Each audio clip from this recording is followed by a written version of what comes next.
Scarlett's hands froze mid-polish on the crystal wine glass when she heard the voice behind her. Sharp, cutting, deliberately loud enough for everyone in the private dining room to hear. Did they really send her to serve us tonight? I specifically requested someone presentable. The room fell silent. Every server, every bodyguard, every person in the lavish restaurant held their breath. Scarlett felt the familiar burn of humiliation crawl up her neck, but she kept her eyes down, kept polishing the glass. She'd learned long ago that responding only made things worse. "Penelope, please," someone tried to interject. "No, I'm serious. Look at that hair. Those clothes. This is the Bella Court, for God's sake. We have standards." Penelope Wright's laughter was like breaking glass. "Honestly, I'm not even sure she knows which fork is which." Scarlett's reflection stared back at her from the gleaming glass. Her natural curls pulled into a tight bun, her dark skin, her plain uniform. She'd worked double shifts for 3 days straight. Her feet ached. Her daughter needed medicine. She couldn't afford to lose this job, but then she felt it. A presence behind her that made the entire room shift. The kind of silence that came before thunder. "What?" a male voice said, quiet as death and twice as final. "Did you just say?" Scarlett turned slowly, and her heart stopped. Nicholas Bennett stood 5 feet away, and every person in the room had gone statue still. The most powerful man in the city, the man whose empire stretched from legitimate hotels to things whispered about in dark corners, the man whose private dining room she'd been assigned to prepare. And he was looking at Penelope Wright, like she'd just signed her own death warrant. If you want to discover how this story began and what happened after this moment that changed everything, subscribe to the channel and leave in the comments where you're watching from. Each view helps bring more stories like this one. Now let's see how a single moment of cruelty became the beginning of something no one could have predicted. 3 weeks earlier, Scarlett Hayes had never heard of Nicholas Bennett. She knew the Bella Court restaurant existed. Everyone in the city did. But it existed in a world so far removed from hers that it might as well have been on another planet. Her world was the basement apartment in Southside where the heating barely worked. It was her 4-year-old daughter Lily's cough that wouldn't go away. It was the $73 left in her bank account and the pharmacy bill that cost $95. "Mummy, is Miss Janet coming tonight?" Lily asked from the worn couch, her small voice raspy. "Yes, baby." Scarlett kissed her daughter's forehead, checking for fever again, still warm. "And you be good for her, okay? Mummy has to work the late shift." "3 jobs?" Lily's big brown eyes looked up at her with that devastating childhood wisdom that broke Scarlett's heart daily. "2 tonight." Scarlett managed to smile. "But that means pancakes this weekend. The good ones with chocolate chips." She left before her daughter could see the tears. The bus ride to the Bella Court took 45 minutes, and Scarlett spent every second of it calculating. If she picked up the weekend shift at the diner, if she skipped lunch this week, if the landlord could wait just 3 more days. The Bella Court rose before her like a glass and steel palace. Scarlett used the service entrance, showing her brand new employee badge to security. She'd been shocked when they called her back after the interview. The pay was triple what she made cleaning offices, and they offered health insurance after 90 days. 90 days. Lily could see a real doctor in 90 days. "You're the new girl?" A woman in an impeccable server's uniform looked her up and down. "They put you on prep duty tonight, private dining room. And listen," she leaned closer, "you do not want to mess this up. We don't know who booked it, but they reserved the entire floor. That means someone important, someone powerful. You keep your head down, do your job perfectly, and maybe you'll still have this job tomorrow." Scarlett nodded, her stomach tight with anxiety. The private dining room was like something from a movie, floor-to-ceiling windows overlooking the city lights, a table that could seat 20, each place setting worth more than her monthly rent. Crystal that caught the light like trapped stars. Scarlett had been polishing that crystal for 2 hours when she heard the voices approaching. "Absolutely unacceptable that they sent that email to my attorney." The door opened. Scarlett kept her eyes down, kept working. She saw expensive shoes first, then designer dresses and tailored suits. The group swept in like they owned not just the room, but the air itself. "Champagne," someone ordered. "The 2008 Cristal." Scarlett moved carefully to the wine storage, her hands steady despite her nerves. She'd studied the restaurant's wine list until she had it memorized. She couldn't afford mistakes. She was returning with the bottle when she heard it. "Oh God, They let the help use the same entrance as guests now. How democratic. Scarlett didn't look up. She focused on the champagne bottle, on the ice bucket, on anything but the blonde woman whose voice dripped with disdain. Penelope, honestly, another woman started. I'm just saying what everyone's thinking. This is the Bella Court. We expect a certain aesthetic. Penelope Wright examined her manicure. Not whatever this is supposed to be. Scarlett felt every eye in the room turn to her. Her face burned, but she kept her expression neutral, kept moving. The sommelier rescued her, taking the champagne and dismissing her with a subtle nod. She retreated to the prep area, her hands shaking now that no one could see them. It wasn't the first time, it wouldn't be the last. She just had to endure. But as she stood there, trying to steady her breathing, trying to remember Lily's face and why she was doing this, the door opened again, and everything changed. Nicholas Bennett didn't walk into rooms. He dominated them. Scarlett felt the shift in atmosphere before she even looked up. When she did, her breath caught. He was tall, broad-shouldered, with dark hair touched with silver at the temples. His suit probably cost more than her car, but it was his face that held her frozen. Sharp features, a jaw that could cut glass, and eyes so intensely dark they seemed to see straight through her. Those eyes met hers across the prep area, and for one impossible moment, the chaos of the restaurant, the humiliation, the exhaustion, all of it fell away. Then someone called his name and he was gone, moving into the private dining room where laughter and conversation swelled. Scarlett released a breath she hadn't known she was holding. Her supervisor appeared, handing her a tray of polished wine glasses. "Take these in, and Scarlett?" The woman's expression was almost sympathetic. "Whatever happens in there, just smile and stay quiet. Some people, they like to feel superior. Let them." Scarlett took the tray, squared her shoulders, and walked back into the lion's den. She didn't know that Nicholas Bennett had paused mid-conversation, his attention caught by a woman with exhausted eyes and a spine of steel. She didn't know that he'd already noticed the way his business associate's wife had spoken to her, or that he was the kind of man who noticed everything. And she certainly didn't know that in 3 weeks, Penelope Wright's cruelty would become the catalyst for a confrontation that would shake the foundations of both their worlds. The dinner service was a masterclass in endurance.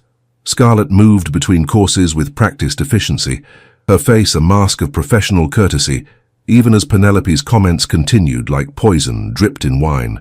"I'm surprised they haven't upgraded to a more modern service staff. You know, people who actually fit the ambience." "Penelope, that's enough," a man said uncomfortably. "Oh, relax, Richard.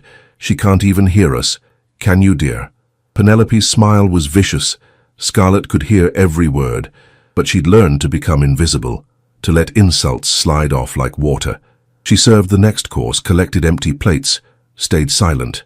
What she didn't see was Nicholas Bennett's hand tightening on his wine glass with each comment, his jaw clenched. His eyes tracked every movement, every flinch Scarlett almost managed to hide. He'd built his empire by reading people, by seeing what others missed, and what he saw in the exhausted server with careful hands and wounded dignity made something protective and dangerous unfurl in his chest. "Bennett, you're quiet tonight," someone noted. Nicholas smiled, but it didn't reach his eyes. "Just observing." When Scarlett returned to clear the table before dessert, she finally allowed herself one moment of weakness. Her feet ached so badly she could barely stand. She swayed slightly, catching herself on the back of a chair. "Careful," Penelope's voice cut through the room. "We can't have the help collapsing on the carpet. It's imported Persian." Laughter followed. Scarlett's face burned with humiliation. "That's it." Nicholas stood abruptly, his chair scraping back with enough force to silence the room. "Penelope, a word. Now." The temperature in the room plummeted. Penelope's smile faltered. "Nicholas, I was just... now." He strode from the room, and after a moment's hesitation, Penelope followed. Through the closed door, voices rose, his deadly quiet, hers increasingly shrill and defensive. Scarlett stood frozen, still holding a stack of plates, unsure whether to stay or leave. The other guests suddenly found their phones fascinating. When Nicholas returned 5 minutes later, Penelope wasn't with him. His expression was carved from ice. "Someone find the manager, immediately." The supervisor appeared within seconds, her face pale. "Mr. Bennett? Is everything—" "That server." He pointed at Scarlett, and her heart stopped. She's been working this entire event alone when protocol requires at least 3 staff for a party this size. Why? We had 2 call-outs tonight, sir, and I don't want excuses. I want it fixed. Get her assistance now and make sure she gets a break. A real one. With food. His eyes swept the room. And if anyone has a problem with the quality of service tonight, they can take it up with me directly. Silence. Absolute silence. Nicholas's gaze found Scarlett's, and for a moment she saw something unexpected. Concern, anger on her behalf, and something else she couldn't name. "My apologies," he said directly to her, and the formal words somehow felt personal. "For the disrespect you've endured tonight. It won't happen again." Then he turned to his guests. "Penelope has decided to leave early. The rest of you are welcome to stay. But I recommend we all remember that every person in this building deserves respect, regardless of their position. The measure of character isn't what you have. It's how you treat those who have less." Scarlett's eyes stung with sudden tears. In 27 years, no one with power had ever defended her. No one had ever looked at her and seen someone worth protecting. The rest of the evening passed in a blur. True to his word, 2 more servers appeared to help. Someone brought her a plate of food and insisted she take 15 minutes. When she returned, the party was winding down, but the atmosphere had completely shifted. As guests departed, Scarlett was cleaning the last of the crystal when Nicholas appeared beside her. Up close, he was even more devastating and terrifying. She knew who he was now. The staff had been whispering all night. Nicholas Bennett, business mogul, rumored connections to organized crime, a man who controlled half the city. "You didn't have to do that," she heard herself say, then immediately regretted it. But he smiled, a real smile that softened the dangerous edges. "Yes, I did." He paused. "What's your name?" "Scarlett. Scarlett Hayes." "Scarlett." He said it like he was testing how it felt. "You have a daughter?" Her head snapped up, fear flooding her. "How did he—" He gestured to her phone, visible in her apron pocket. The screen showed Lily's photo as her wallpaper. "I notice things. She's 4, and she's everything." The words came out defensive. "Good." His expression gentled. "That's exactly how it should be. How's her cough?" Scarlett froze. He couldn't have heard that from across the room during the chaos earlier, but somehow he had. "She needs to see a doctor, but I—" She stopped, uncertain why she was telling this powerful stranger anything. Nicholas pulled out a business card, but instead of handing it to her, he wrote something on the back. "This is my personal physician. Take your daughter to see him tomorrow. Tell him I sent you. Everything will be taken care of." "I can't—" "You can, and you will." His tone left no room for argument, but his eyes held only kindness. "Your daughter deserves proper medical care, and you deserve to not carry that weight alone." He placed the card on the counter between them, and Scarlett noticed his hands, strong, capable, with scars that spoke of a harder past than his expensive suit suggested. "Why are you helping me?"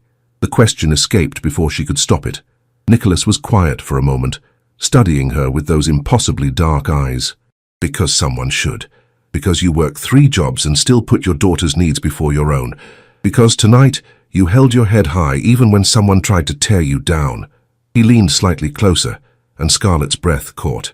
"And because when I look at you, I see strength that most people spend their whole lives searching for." Then he was gone, leaving Scarlett alone with a business card that felt like it weighed 1,000 pounds, and a feeling in her chest she didn't dare name. She didn't know that Nicholas sat in his car for 10 minutes after leaving, his hands gripping the steering wheel, trying to understand why a woman he'd just met had stirred something in him he'd thought long dead. She didn't know that he'd already made calls to ensure Penelope Wright would find every door in the city closed to her.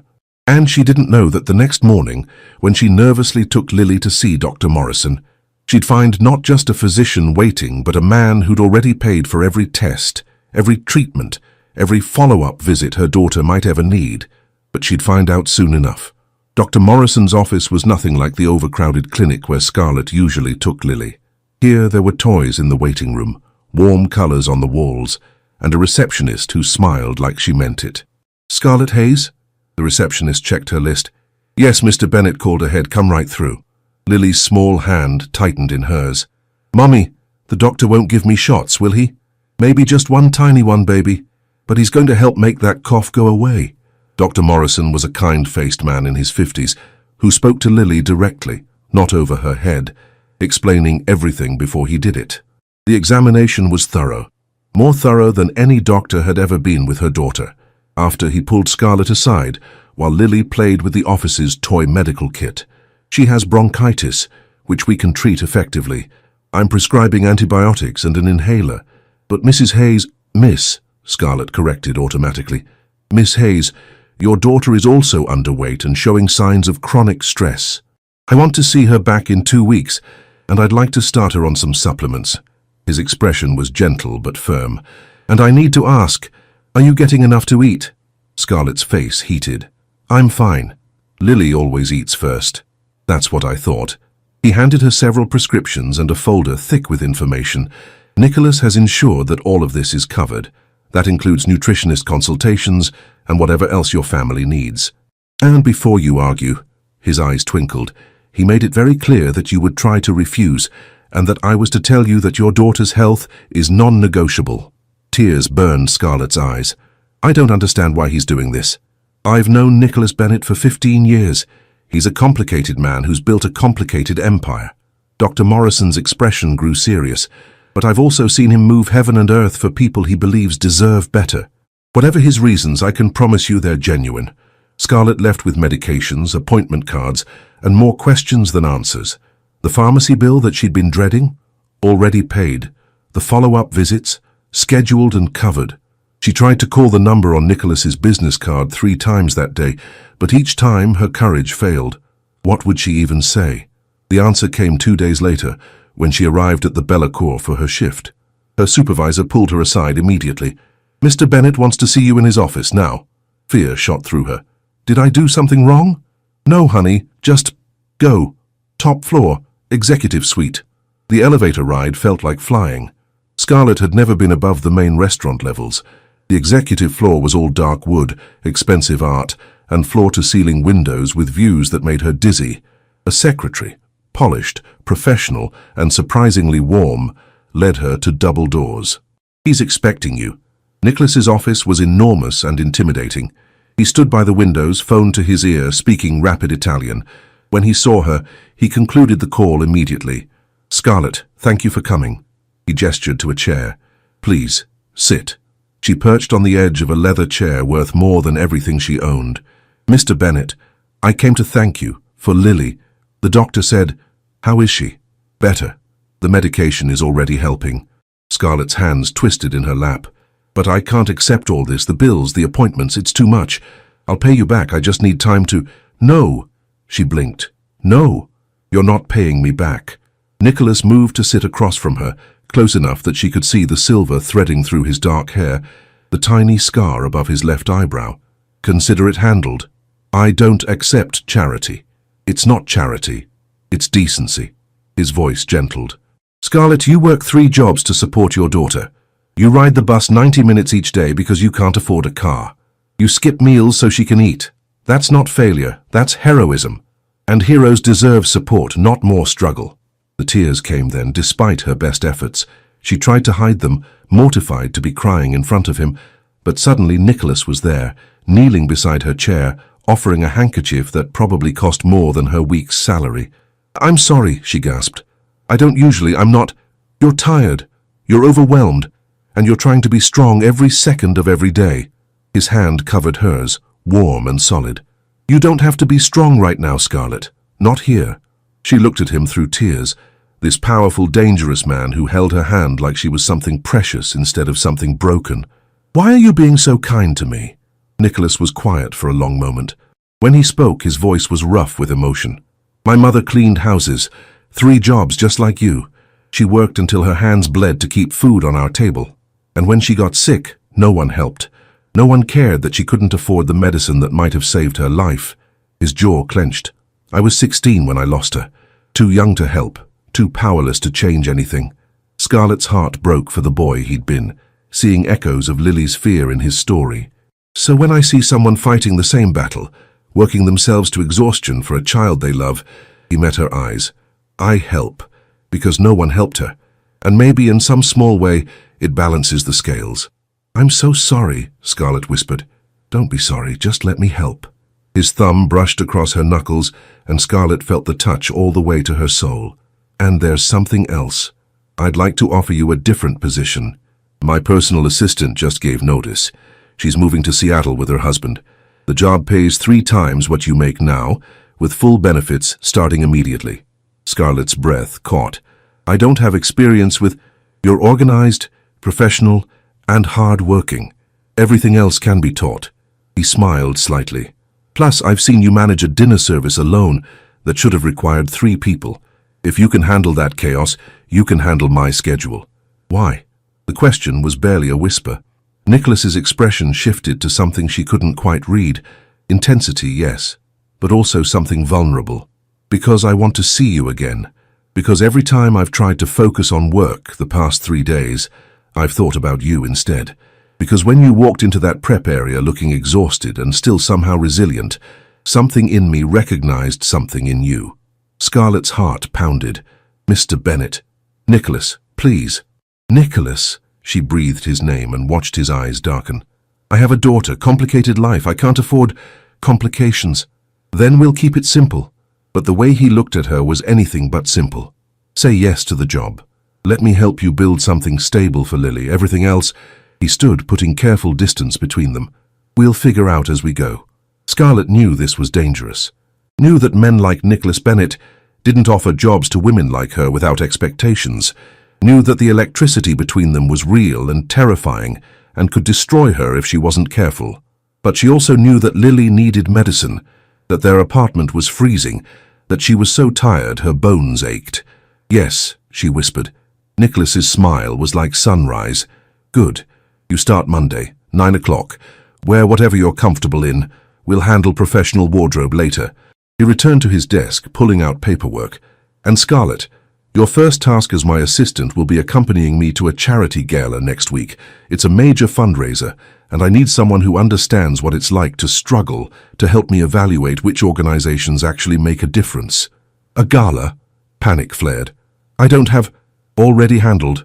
My stylist will reach out tomorrow." He glanced up, and his expression softened at her obvious distress. "Breathe, Scarlett.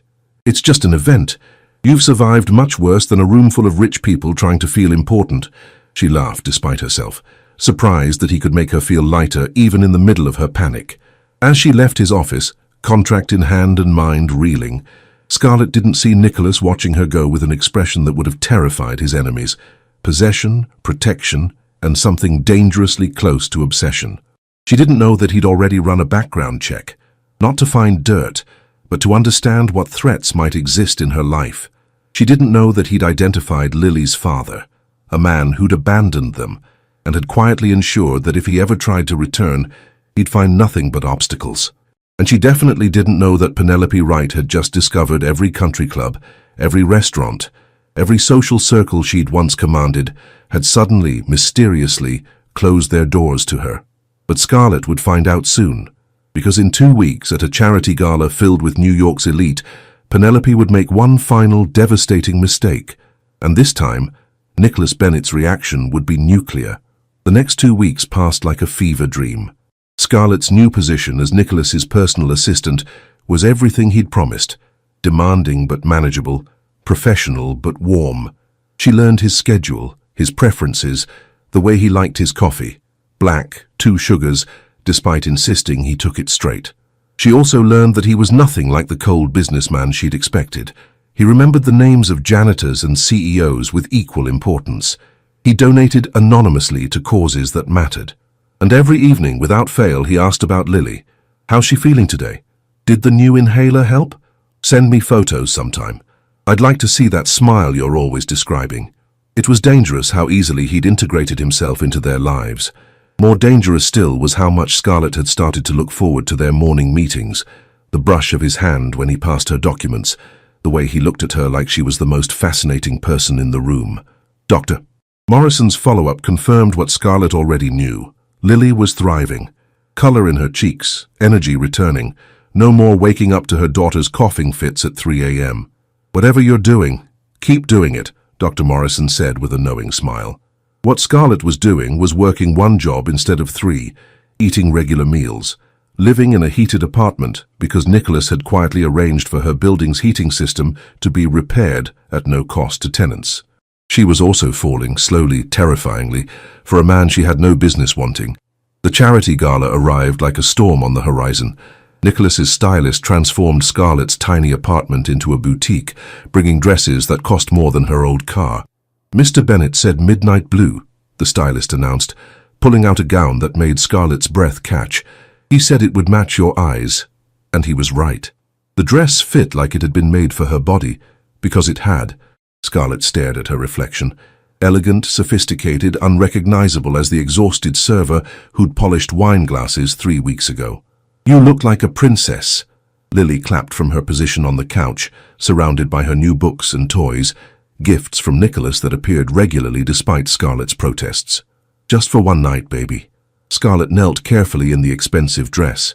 "Miss Janet is going to stay with you, and Mommy will be back before bedtime tomorrow." "Is Mr. Nicholas taking you to the ball?" "It's not a ball, sweetie, it's work. He thinks you're pretty." Lily's 4-year-old wisdom was devastating. "He looks at you like Prince Charming looks at Cinderella in the movie." Before Scarlett could respond, the doorbell rang. Nicholas stood in her hallway and she forgot how to breathe.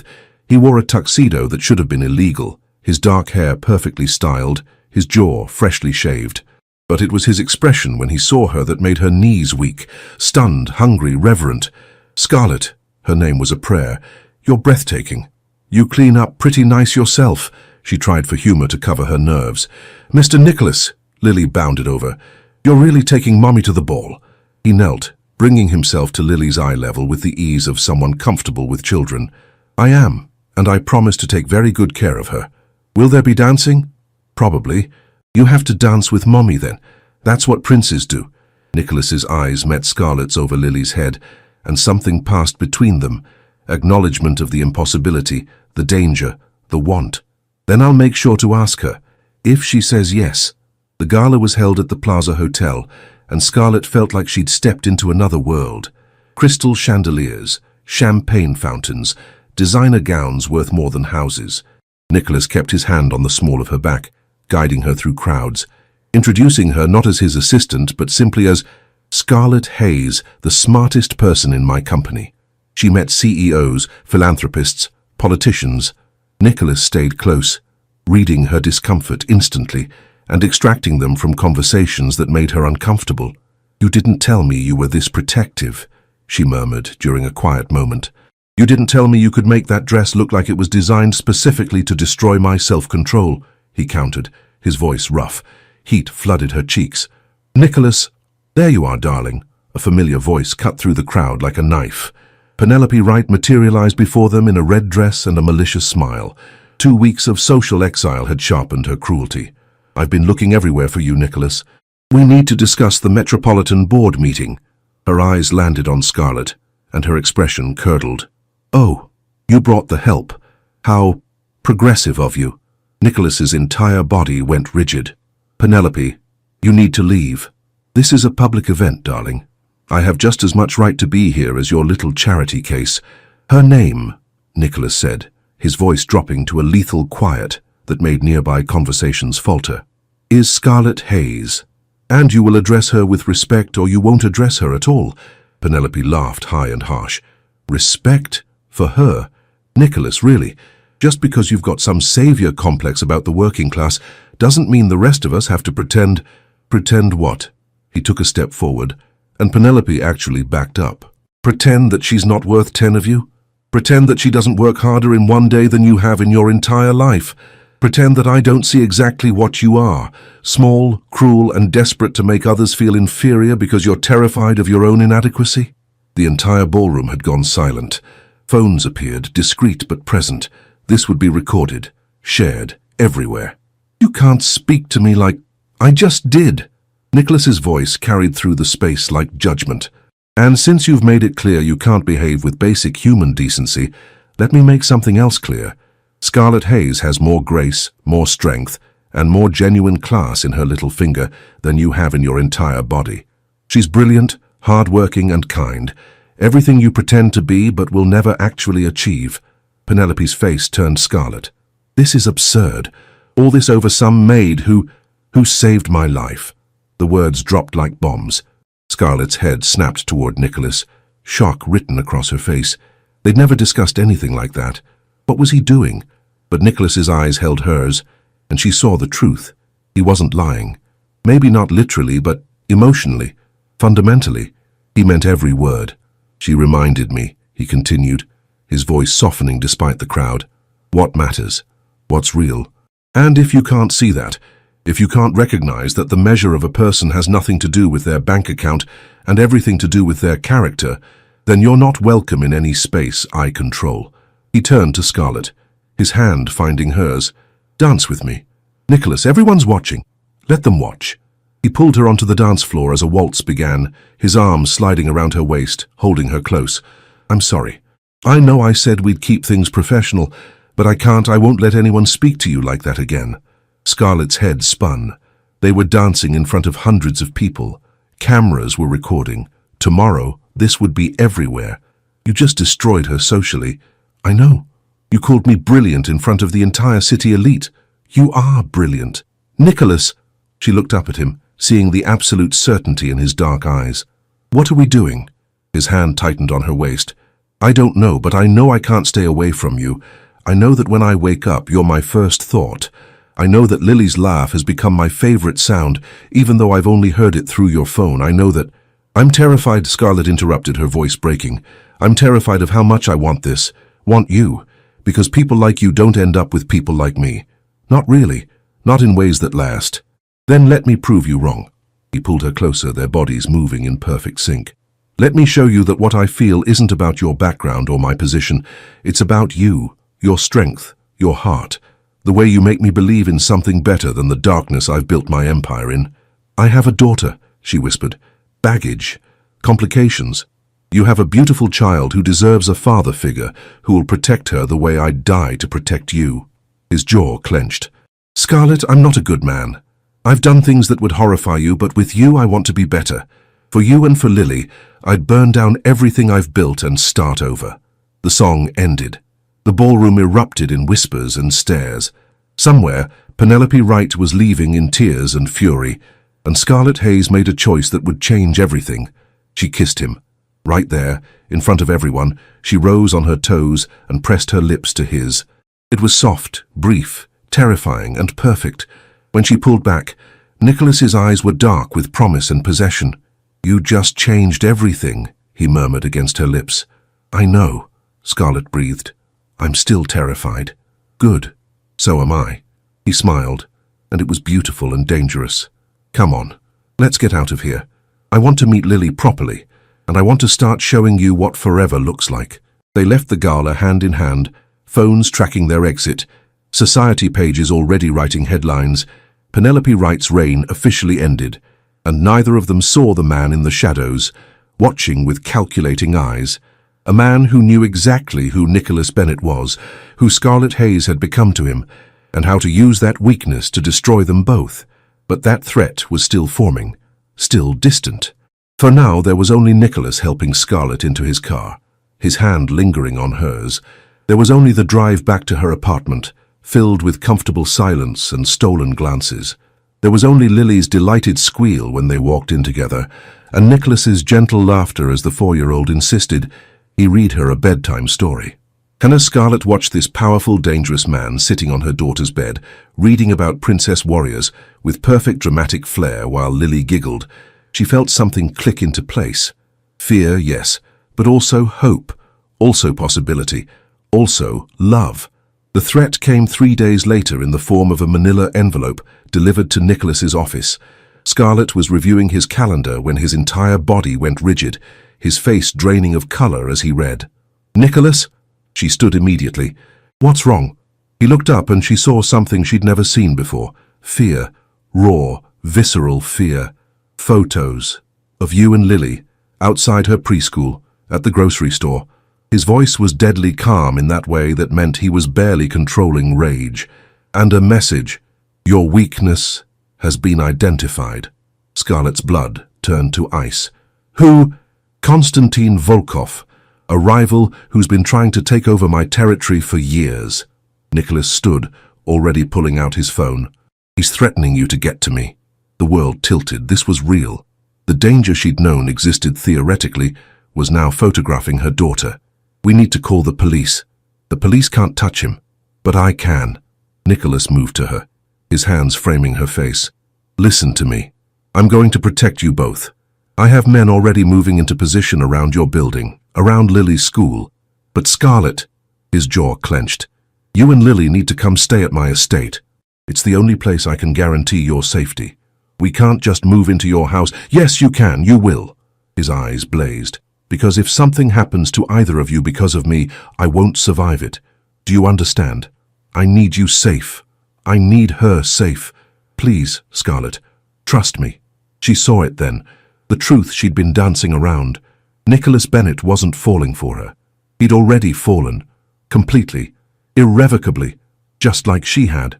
Okay, she whispered. Okay. The move happened within hours. Nicholas's security team, professional, efficient, kind to Lily, transported them to an estate that made the word mansion seem inadequate. 20 acres, state-of-the-art security, and enough rooms that Scarlett got lost twice. This is the princess suite, Nicholas told Lily, opening doors to a bedroom that looked like it belonged in a fairy tale. I had it prepared for you. But if you don't like pink, we can change everything. It's perfect. Lily's eyes were enormous. Mommy, look, there's a slide from the bed. Scarlett's throat tightened, watching Nicholas kneel beside her daughter, showing her each feature of the room with patience and care. This wasn't strategy. This wasn't manipulation. This was a man genuinely trying to make a scared little girl feel safe. Your room is next door, he said quietly to Scarlett later. But I'm down the hall if you need anything, and Scarlett, he caught her hand. I know this is overwhelming, I know it's fast, but I meant what I said at the gala. I'm all in. Whatever happens, wherever this goes, I'm yours. Both of you. That night, after Lily finally fell asleep in her princess bed, Scarlett found Nicholas in his office, security feeds on multiple screens, phone pressed to his ear speaking rapid Italian. He ended the call when he saw her. Can't sleep, can you? She moved closer, seeing the exhaustion in his face. When's the last time you slept? I'll sleep when you're safe. His hand found hers, pulling her down to sit beside him. I've got men tracking Volkov's movements. He can't touch you here. That's not what I'm worried about. Scarlett turned his face to hers. Nicholas, you can't protect us every second. You can't stop living your life. Watch me. His intensity stole her breath. Scarlett, do you know what you've become to me? You're not just someone I care about. You're the reason I get up in the morning. You and Lily. You're what I think about when I make decisions, when I negotiate deals, when I decide what kind of man I want to be. You've changed everything. I'm scared, she admitted. Not of Volkov, of this, of how much I feel for you. Because if something happens, nothing will happen. He kissed her palm, soft and reverent. I promise you, Scarlett Hayes, I will spend every day of my life making sure you and your daughter are safe, happy, and loved beyond measure. Love? The word caught in her throat. Love. He said it firmly, surely. I'm in love with you. Have been since I saw you polishing crystal with exhausted hands and a spine of steel, and I'm completely gone for that little girl down the hall who asked me if dragons are real, and when I said no, told me I clearly wasn't looking hard enough. Scarlett laughed through tears. That sounds like her. She's perfect, you're perfect. Nicholas pulled her into his lap, holding her like she was precious. And I know I'm not the safe choice. I know my world is dangerous, but I swear to you, I will do everything in my power to give you both the life you deserve. I love you too, Scarlett whispered against his neck. I'm terrified, but I love you. They stayed like that, wrapped in each other, until security alerts started blinking on the screens. Nicholas tensed immediately. What? Breach attempt, west perimeter. He was already moving, phone in hand. Stay here, lock the door. Do not open it for anyone but me. Nicholas, but he was gone. And Scarlett was left with pounding heart and paralyzing fear. She checked on Lily, still sleeping peacefully, unaware of the danger circling, then returned to pace Nicholas's office. 20 minutes felt like hours. When the door finally opened, Nicholas stood there, suit torn, knuckles bleeding, but alive. Whole. Scarlett crashed into him, checking for injuries, hands shaking. Are you hurt? What happened? Volkov's men. We stopped them. His arms came around her, holding tight. It's over, Scarlett. We have Volkov in custody. He's facing charges that will keep him locked up for life. The FBI's been building a case. I just gave them the final piece they needed. It's really over? It's really over. He tipped her face up and she saw the truth in his eyes. You're safe. Lily's safe. And now, his smile was tentative, hopeful. Now we get to figure out what normal looks like. If you still want that, with me. Scarlett kissed him, fierce, claiming, sure. When she pulled back, she was smiling through tears. I want everything. With you. Always. The next morning, Lily woke to find Nicholas making pancakes in the massive kitchen, her mother laughing beside him, and declared that this was exactly like a fairy tale, but better because there's chocolate chips. And Scarlett, watching Nicholas flip pancakes while discussing dragon habitats with complete seriousness with her 4-year-old, felt the weight she'd been carrying for years finally lift. This was real. This was theirs. And it was just the beginning. 3 years later, Scarlett stood in the garden of their home. No longer Nicholas's estate, but theirs, transformed by her touches into something warm and welcoming, watching Lily chase butterflies with her little brother. She's gotten faster, Nicholas said, sliding his arms around her from behind, his chin resting on her shoulder. He's determined to catch her. Scarlett leaned back into his warmth, just like his father, stubborn and convinced he can do anything. Wonder where he learned that. Nicholas's hand moved to her stomach, where a new life was just beginning to make itself known. How are you feeling? Exhausted, happy, still surprised that this is my life. She turned in his arms, looking up at the man who'd defended her honor in front of the city's elite, who'd dismantled threats to keep her safe, who read bedtime stories with dramatic flair and attended every school play like it was opening night on Broadway. Surprised? He smiled, that beautiful expression that was hers alone. Didn't I promise you forever? You did. I just didn't believe forever could feel this perfect. Perfect? Nicholas laughed. Scarlett, you're looking at a man who burned his toast this morning, who got finger paint on a suit that cost more than most cars, and who still has nightmares about losing you. And I'm looking at the man who saved my daughter's life, who gave me a career I love, who built me a library because I mentioned once that I wished I had time to read. Her voice softened. The man who sees me, really sees me, every single day, and makes me believe I'm enough exactly as I am. You've always been enough. He kissed her forehead, soft and reverent. You just needed someone to show you what the rest of us already saw. A squeal interrupted them as Lily ran over, arms outstretched. Daddy, come help me teach Marcus about butterflies. He keeps trying to catch them. That's because he's too, Principessa, Nicholas said, scooping her up with ease. But let's go teach him about gentle observation instead. Scarlett watched him jog toward their son, Lily giggling on his shoulders, and felt her heart swell so full she thought it might burst. The woman who'd once polished crystal with trembling hands now stood in Italian gardens, watching her family play, with a doctorate in non-profit management funded by a man who believed in her before she believed in herself. The server who'd endured cruelty with quiet dignity now ran the Bennett Foundation, directing millions toward causes that helped women like she'd been, single mothers fighting impossible odds. And Penelope Wright. Last Scarlett heard, she was living quietly in Connecticut, far from the social circles she'd once commanded, her influence and cruelty nothing but distant memory. Justice, Scarlett had learned, wasn't always obvious, but it was always present when good men chose to act. Mommy, Lily called. Come see. Daddy says this butterfly is a monarch and they fly all the way to Mexico. Scarlett joined her family on the grass, Nicholas's hand finding hers immediately, their children between them, the future stretching out bright and certain. From the maid insulted by an arrogant woman to the wife of the most powerful man in the city, from survival to thriving, from invisible to cherished. It hadn't been a fairy tale. It had been better, real, messy, complicated, and absolutely perfect. And as the sun set over their garden, painting everything gold, Scarlett Hayes Bennett smiled and thought about that moment 3 years ago when Nicholas had defended her dignity in front of everyone who mattered. She'd found her voice that night, and she'd never stopped using it. This story has reached its end. If it touched your heart in any way, leave your like and share it with someone who also enjoys emotional stories. New stories coming soon. Until next time.